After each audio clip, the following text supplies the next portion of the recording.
Our topic is about racial discrimination, and this group project is myself, Elizabeth, Devin, Tanya, and Ashley.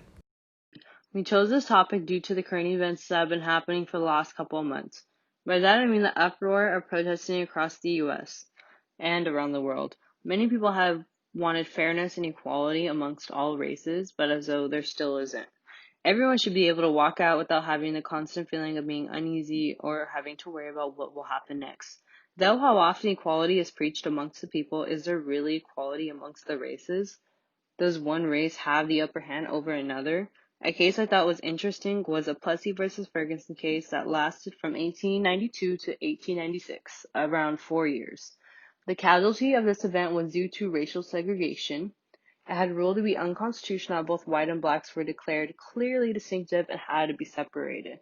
A doctrine named separate but equal was listed for this event, though the outcome had to be for them to be equal. Clearly seen from now and then, people still aren't equal amongst races, and even more so separated than ever before. Following the amendments 13, 14, and 15, were really crucial in this time period because it abolished slavery and it had made those people who were former slaves to become citizens and have equal opportunity as anybody else, and that race or color or previous history of being a slave did not matter. The 13th Amendment's purpose in 1865 was to abolish slavery overall, even more so any time of labor that as one's will. Neither slavery nor involuntary servitude except as punishment for crime, whereof the party shall not have duly convinced, shall exist within the United States or any other place or subject to their jurisdiction. The 14th Amendment in 1868 granted citizenship to all people born and or naturalized within the U.S., in which emphasizing those who were already former slaves were granted equal opportunity and had equal protection laws. It ratified the U.S. in 1868, granting citizenship to all persons to be born and naturalized in the United States, including former slaves, and granted all citizens equal protection. Continuing, the 15th Amendment of 1870 had declared that the color of one's skin should not intervene with the opportunity to vote. Moreover, their history, for example, those who wanted a job or wanted a license were able to, without having to have their race or history being a slave get in the way. Granting African American men the right to vote by declaring the right of citizens of the United States to vote shall not be denied nor abridged by the United States or by any state account of race, color, or previous condition of servitude. So as stating again, those who had a history of being slaves had now granted full citizenship of being a human. Following through is the Equal Protection Clause, which is included in the 14th Amendment. It is granted equality of opportunity by Constitution to have the right to try and succeed equally and receive assistance in whatever is needed. It gives the individuals to be able to have the opportunity to, for example, get a license or to get a job without having discrimination be in the context of it or be part of the final decision. More so, skills and initiative of the job and awareness and attentiveness would be considered in the final outcome of whatever is that they want to gain.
all aspects of employment.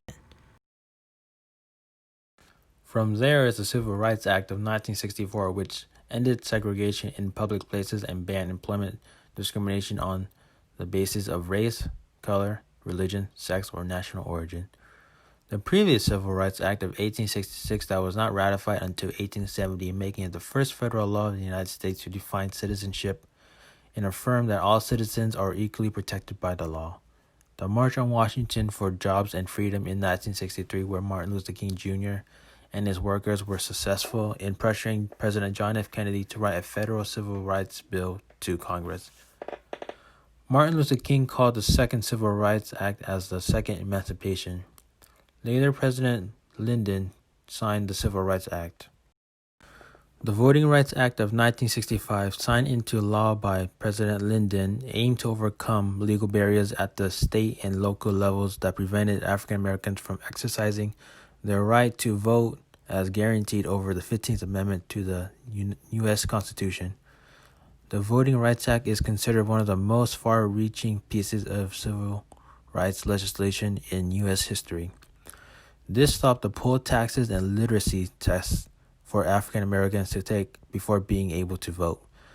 The act also increased African Americans' opportunities to run for office. On March 21, 1966, the United Nations officially adopted the International Day for Elimination of Racial Discrimination, which is now organized annually in all the states. It became about when the police in Sharpeville, South Africa, opened fire, killing 69 people at a peaceful meeting against apartheid laws in 1960, which meant discrimination or segregation of race. Since then, racist laws have been abolished in many countries, building what it is today, an International Day of Fighting Racism. The United Nations emphasizes that all human beings are equal, no matter their race. Yet, still many individuals in society suffer from the injustice racism brings. Throughout history, segregation was a big issue that affected those of color, and because of the discrimination that existed, many decided to fight for justice, creating cases in court to try to eliminate such inequality.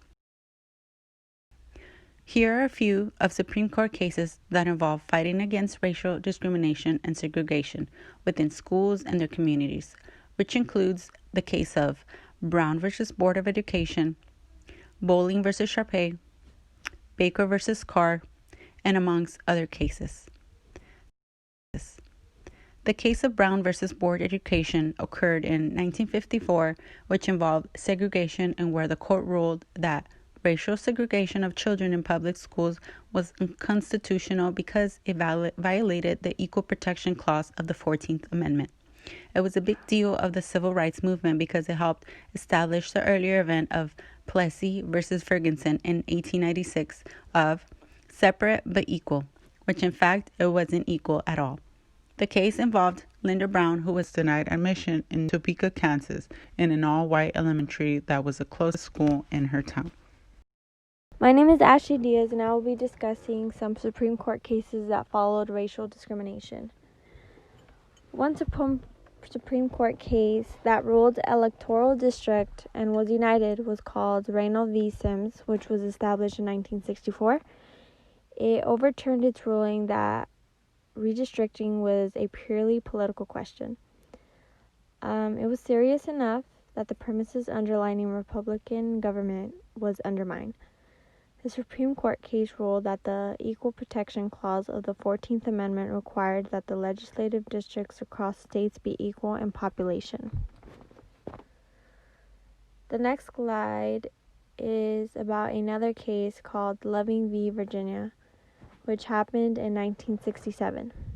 The whole story about this was a black woman named Mildred Jeter and a white man named Richard Loving. They were from Caroline County, Virginia, fell in love and married in Washington, D.C. in 1958. The issue with them was that their marriage was interracial and was illegal in Virginia at the time. Therefore, they went to jail for a year. The court decided that the state cannot deny someone's right to marry simply because of their skin color, and it violated the Due Process Clause and the Equal Protection Clause of the 14th Amendment. The next case I will be discussing is a Breonna Taylor case. which happened this year, 2020. Breonna Taylor was a 26-year-old African-American woman. She was an EMT.